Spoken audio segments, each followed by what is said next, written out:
संभाजीनगर जिल्ह्यात असलेल्या दौलताबाद येथील देवगिरी किल्ल्याच्या परिसरात आज दुपारी भीषण आग लागली। या आगीमुळे किल्ल्याच्या चारही बाजूंनी धुराचे मोठे लोट उठलेले बघायला मिळाले। केवळ किल्ल्याचा परिसरच नाही तर देवगिरी किल्ला देखील आगीच्या विळख्यात आलेला यावेळी दिसला आहे। किल्ल्यावर असलेले झाडं, गवत सगळंच या आगीत जळून राख झालंय। याचा आढावा घेतलाय आमचे प्रतिनिधी धवल कोलप यांनी।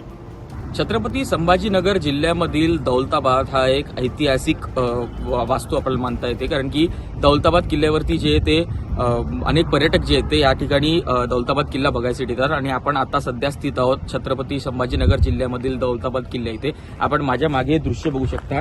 सकाळी दौलताबाद किल्ल्याच्या या वणव्यामध्ये आग लागलेली होती, भीषण आग होती। अख्खा किल्ला जो आहे तो आगीमध्ये आपल्याला पाहायला मिळतो। धुरीचे लोट जे ते आपल्याला या ठिकाणी पाहायला मिळत आहेत। याच ठिकाणी आपण जर का बघितलं तर या ठिकाणी अग्निशमन दलाची जी गाडी जी आहे ती देखील या ठिकाणी उपस्थित आहे। परंतु एक समस्या अशी आहे की ज्या ठिकाणी आग लागली आहे तिथपर्यंत पाणी पुरवठा जो आहे किंवा पाणीचा जो फवारा जो आपण म्हणतो अग्निशमन दलाचा तो त्या ठिकाणी अजूनपर्यंत पोहोचू शकलेला नाहीये।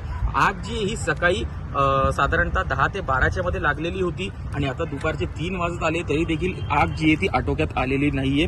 अग्निशमन दलाचे शर्यतीचे प्रयत्न या ठिकाणी सुरू आहेत, आपल्याला पाहायला मिळतात। नागरिकांसाठी जे आहेत किंवा जे पर्यटक असतील त्यांच्यासाठी सध्या या ठिकाणी दौलताबाद किल्ल्याला बघण्यासाठी जी आहे ती बंदी घालण्यात आलेली आहे। आगीचे लोट आपण या ठिकाणी बघू शकता। आग जी आहे ती चांगलीच पसरत चाललेली आहे। छत्रपती संभाजीनगरमध्ये टेम्परेचर देखील वाढत चाललंय आणि त्याचमुळे कुठेतरी ही आग पसरण्याची अजून शक्यता वर्तवण्यात येत आहे। माझ्या मागे आपण हे दृश्य बघू शकता। वरती दौलताबाद किल्ला आहे आणि त्याच्याच खाली जे पूर्ण वणवा पेटलेला आहे, आगीचे लोट आपल्याला पाहायला मिळतात। आता ही आग अजून किती भीषण रूप धारण करते आणि आगीच्या वरती कशा प्रकारे अग्निशमन दल जे ते नियंत्रण मिळवतं हे पाहणं फारच महत्त्वाचं ठरणार आहे। सगळे अपडेट्स आम्ही आमच्या चॅनलच्या माध्यमातून तुम्हाला दाखवत राहू।